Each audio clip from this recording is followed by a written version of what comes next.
Greetings, citizens of the world.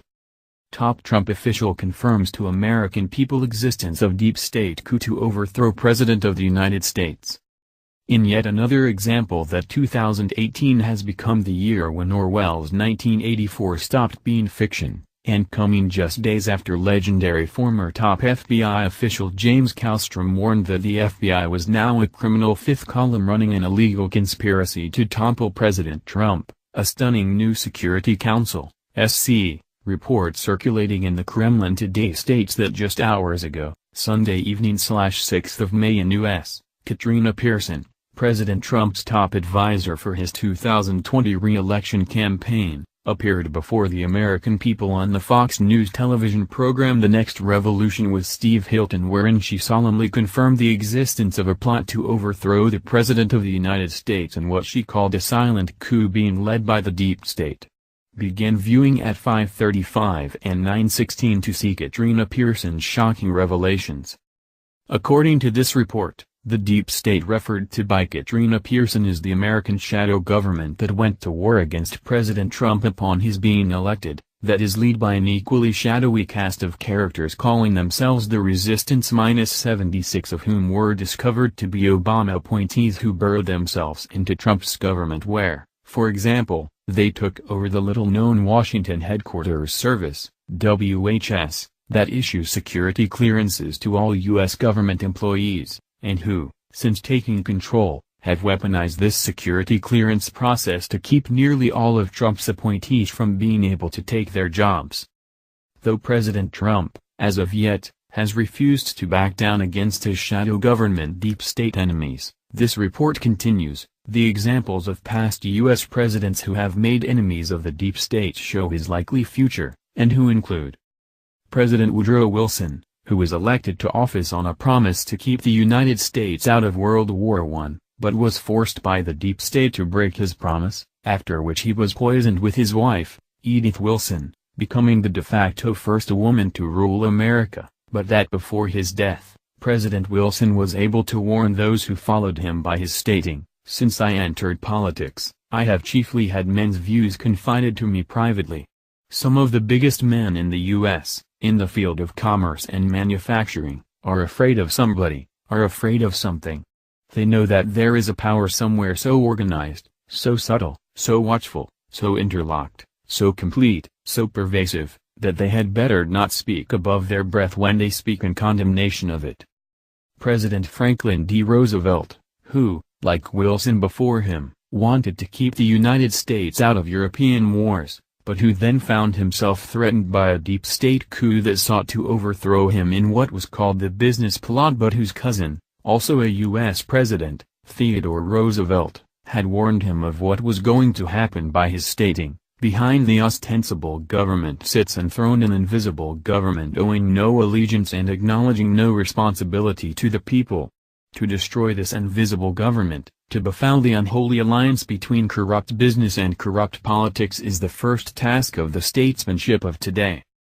President John F. Kennedy, who took up the challenge of Theodore Roosevelt to destroy this invisible government and, upon his taking office, warned the American people about a monolithic and ruthless conspiracy that rules the world but whom the deep state assassinated in full public view as an example to anyone else thinking of coming against them. President Richard Nixon, who aside from ending the Vietnam War, struck right at the heart of the deep state's corporate power by creating the Environmental Protection Agency, EPA, and forcing through the U.S. Congress the Clean Water Act, both designed to hold corporations responsible for poisoning the air and water of America, but whom the full power and might of the deep state then fell upon, ultimately forcing him to resign from office.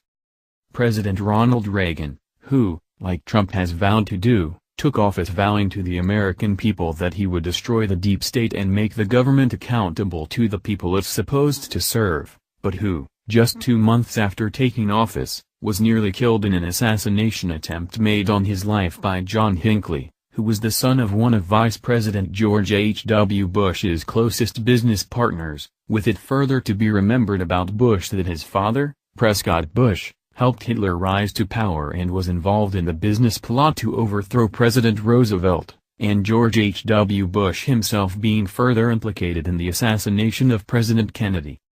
Most perplexing to the Security Council about the current deep state coup against President Trump, this report notes, isn't that it's occurring, but that anyone in America is surprised by it, as nearly their entire history is a blood-soaked odyssey of internal power struggles and foreign wars, with all that's left to be determined today being how much of the rest of the world the United States will take down with it before it sorts itself out. With different political factions within the United States continually debating if their constitution is even in effect anymore since President Roosevelt declared his nation was in a national emergency in 1933, and that America still operates under today, this report details, being lost on all of the citizens in the U.S. is the fact that their entire economy is based on war, and that is due to the most extraordinary mobilization of an idle economy in the history of the world, that constituted the United States' response to World War II, and that saw 17 million new civilian jobs created, industrial productivity increase by 96%, and corporate profits doubling. In seeing war break the back of the Great Depression, that Russian research documented killed over 7 million Americans who starved to death, that no U.S. single politician, political group or government policy could stop the catastrophe of, this report continues, the most fateful decision the United States ever made was in the aftermath of World War II, and was when it decided to make its war economy permanent, but with downside being, of course, that America needs a war every 4 years in order to sustain its economic growth. The late American political theorist Professor Marcus Raskin, Ph.D., in his 2012 seminal work titled Warfare Welfare, The Not-So-Hidden Costs of America's Permanent War Economy, this report continues, warned how the permanent war economy has made the United States unable to spread democracy abroad and has worsened its domestic problems, as no nation in the world wants to model itself after a nation constantly at war with itself and the world, and whose worst sufferers of this permanent war economy are the American people themselves who, in just the past 17 years alone, have seen nearly $6 trillion of their national wealth spent on war.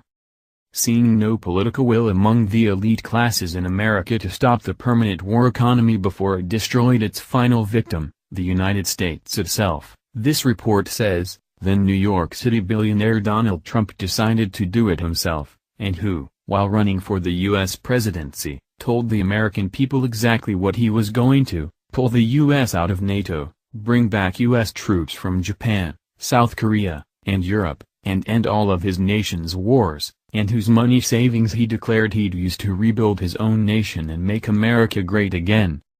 Though having tens of millions of the American people supporting him, this report continues, President Trump, and as everyone in the world knew would happen, took office with the entire permanent war economy-loving deep state dedicated to his destruction at all costs, with one of his most should-have-known enemies being his own government, and who unleashed upon Trump one of the most insidious attacks ever seen against an American leader, called an investigation being headed by special counsel Robert Mueller, whose mandate wasn't to prosecute any crimes, but to find a crime Trump could be chased out of office with. That's known as a witch hunt, because a witch can never prove her innocence.